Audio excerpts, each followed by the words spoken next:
Hi guys, and welcome back to episode 2 of the 380 RS Superleggera build.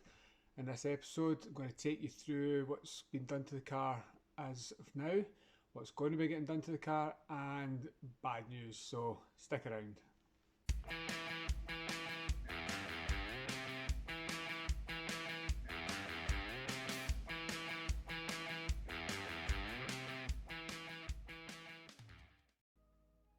Hi folks, welcome back to the channel. This is episode 2 of the Amuse Superleggera build. Slightly different setup we've got here, mainly because I've got my laptop here and I'm going to be speaking through some pictures with you to begin with, giving you a little bit of backstory and some close-ups of the modifications and stuff that we're doing at the time.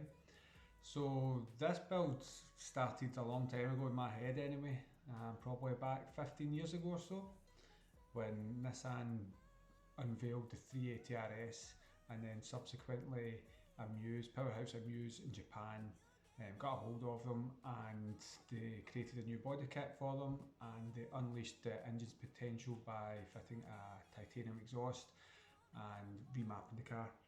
So that's seen the pictures that I'll put on the screen just now, and that fell in love with it at the time, but it was expensive. One, couldn't afford a 380 RS, and two, couldn't afford a Superleggera kit or any sort of titanium exhaust or anything like that.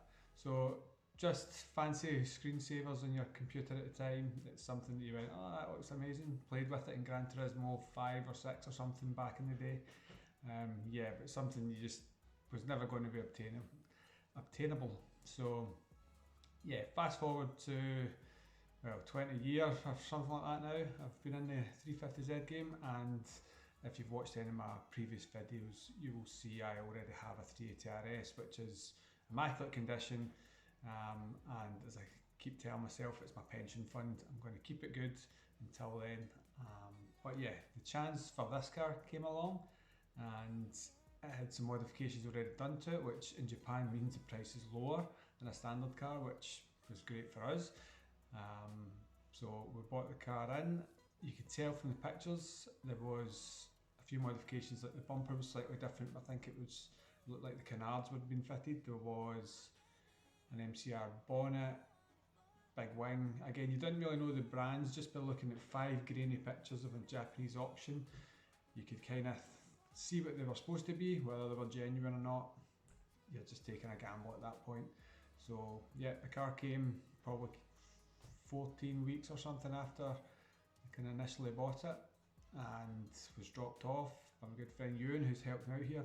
Thank you very much, sir. You've been very good with me. And yeah, we got the car up in the ramps, and it had all sorts. Let's go through the pictures and we'll show you it. So yeah, as you can see just now, there is the picture that we fell in love with. Yeah, amazing. And this is what it looked like when I bought it. Yeah, so a little bit different. Somebody'd obviously put their own brand on it, and this was Ewan delivering it for me, along with other cars. So we got it in, and yeah, really nice modifications on it, albeit the stickers and stuff weren't to my taste. It had loads, but then yeah, the engine bay, opened that up, seen all the gold tape, and couldn't believe it. Knew that had to go. So it was in all these weird places, battery compartments, and behind window wipers, all sorts. So yeah, some different things on it. The interior had switches and stuff that we needed to come out. The big wing was C-West, full carbon wing, beautiful wing, and the boot lid was fiberglass.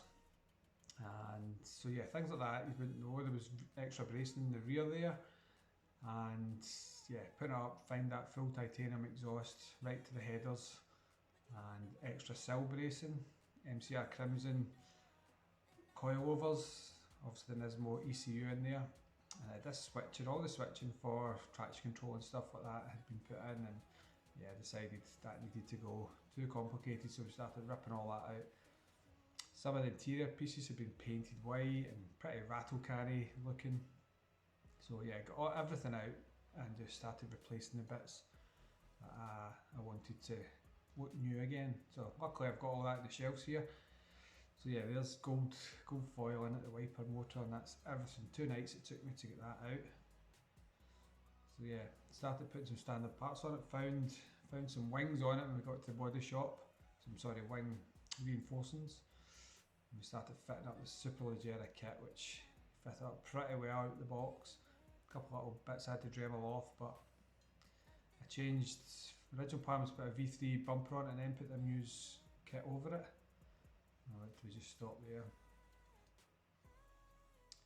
Yeah, the plan was to put the Amuse kit over the V3 Nismo rear, and it turned out that we didn't need. It needed to be cut off. That V3 lip at the bottom needed to be cut off, so there's no point in wasting a bumper that cost £1,700 over here. So I found a JDM bumper for a couple £100, got that on, and we could cut that up. That's fine. Let me sell the Nismo one on.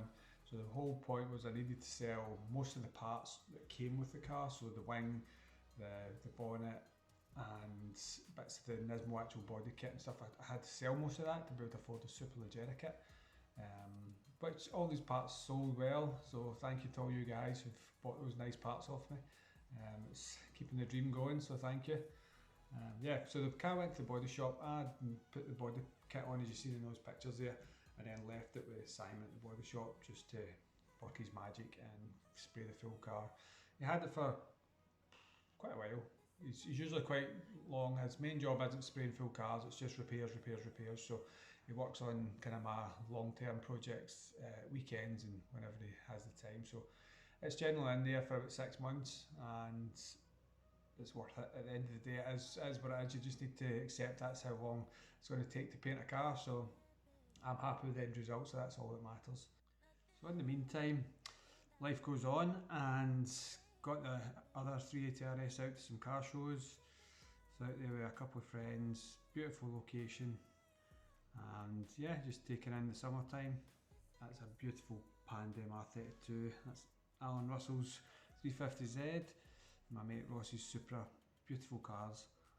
So yeah, went on a stag do with my big mate David, and went on holiday with the family, and back to more car shows, just getting the summer in, enjoying ourselves. Yeah, some really nice cars. Some pictures I couldn't find of other cars that I knew I'd taken, but yeah, these are the ones I could find. Oh, there's that Pandem there as well. Went some nights out with my bro, out with the family. Even had got time for taking golf back up. Oh, and I went to Creamfields. Yeah, felt underdressed and yeah, overage. Getting too old for it now, I think. But then Simon started to send me the pictures of stuff getting prepped and painted, and it got me all excited again, thinking must be time this comes back. Yeah, he was happy with the quality of the kit.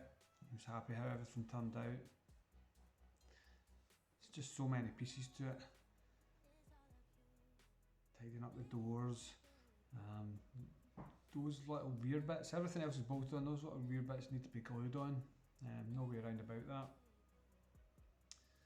But yeah, happy to see it all come together, and then I got this picture here which blew my mind. That's just amazing. So yeah, a couple of days after I got this picture, it was time to go and pick the car up. So I'll take you outside just now and show you what it's like.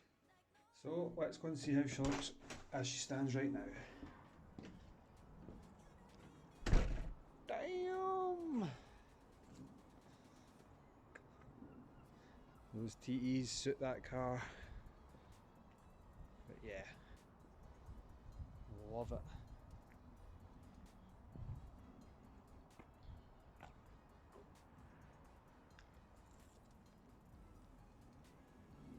So nice.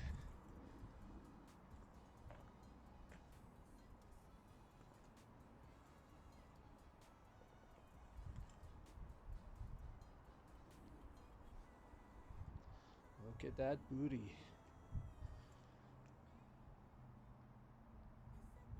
So nice. So yeah, some of the mods we've still to do is obviously the wheels.